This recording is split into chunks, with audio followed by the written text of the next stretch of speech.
Hello বন্ধুরা, আজকে আসছি একটা মজার বিষয় নিয়ে। সেটা হচ্ছে আমি চশমা আঁকছি। দেখো, চশমা থেকে আমরা একটা সুন্দর একটা মজার একটা সাবজেক্ট করব। সেটা তোমরা অবশ্যই মেবি বুঝতে পারতেছো যে আমি কি করতে যাচ্ছি। হ্যাঁ, তোমরা ঠিকই ধরেছো, আমি চশমা থেকে বঙ্গবন্ধু আঁকার চেষ্টা করছি। তো দেখো, চশমা থেকে কিভাবে বঙ্গবন্ধু করা যায়। আমরা তো অনেকেই চশমা পরি, তোমারও চশমা থাকতে পারে। তো তোমার চশমা থেকে বঙ্গবন্ধু এইটা কিভাবে সম্ভব। তো আমরা চশমাটা এইভাবে এঁকে নিচ্ছি। আর চশমাটা আঁকার পরে বঙ্গবন্ধুর কিন্তু চশমার একটু উপর দিয়ে একটু ভুরুর অল্প একটু অংশ দেখা যায়। তারপর দেখো, আমরা নাকটা এঁকে নিচ্ছি। চশমার ঠিক নিচেই অল্প একটু জায়গা রেখে আমরা নাকটা এঁকে নেব। এরপর নাক থেকে কিন্তু বঙ্গবন্ধুর যে গোঁপটা আছে, এটা কিন্তু একদম নাকের নিচ থেকে শুরু হয়েছে এবং এটা মোটামুটি একটু মোটা টাইপের। বঙ্গবন্ধুর গোঁপটা ছিল একটু মোটা টাইপের এবং অনেক সুন্দর ছিল গোঁপটা, যে কারণে বঙ্গবন্ধুর গোঁপটা দেওয়ার সঙ্গে সঙ্গেই কিন্তু বঙ্গবন্ধুর যে চেহারাটা, এটা কিন্তু ভেসে ওঠে। ঠিক আছে, তো দেখো, আমি কিন্তু গোঁপটা এঁকে নিচ্ছি, হ্যাঁ, একদম সুন্দর করে। এরপর আমি মুখটা করে নিলাম।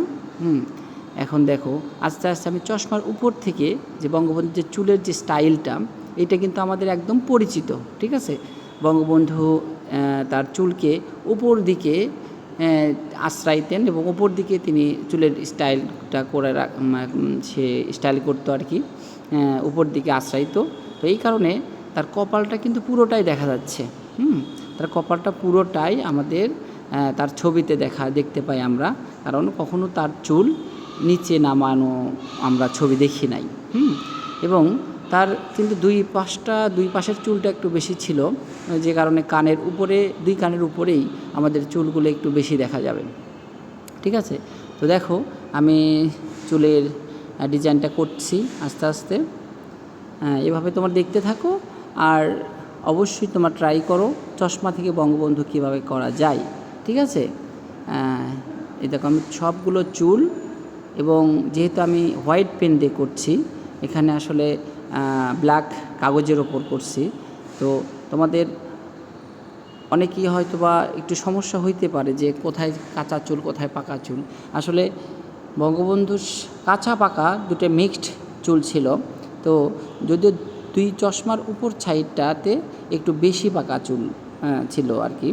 তো যাই হোক, আমি পুরো যেহেতু সাদা জেল পেন দিয়ে করছি, তো এইটা শুধু বঙ্গবন্ধুর অবয়বটাই বোঝা যাবে, কাঁচা পাকা চুলটা অতটা বোঝা যাবে না আর কি। তো দেখো, আমাদের কিন্তু এই দেখো, গোঁপটা আমি আরও সুন্দর করে নিলাম। এখন আস্তে আস্তে আমাদের বঙ্গবন্ধু চলে আসছে। এখান থেকে আমি এখান থেকে আমাদের ইয়েটা দিয়ে দেবো, কানটা দিয়ে দেবো।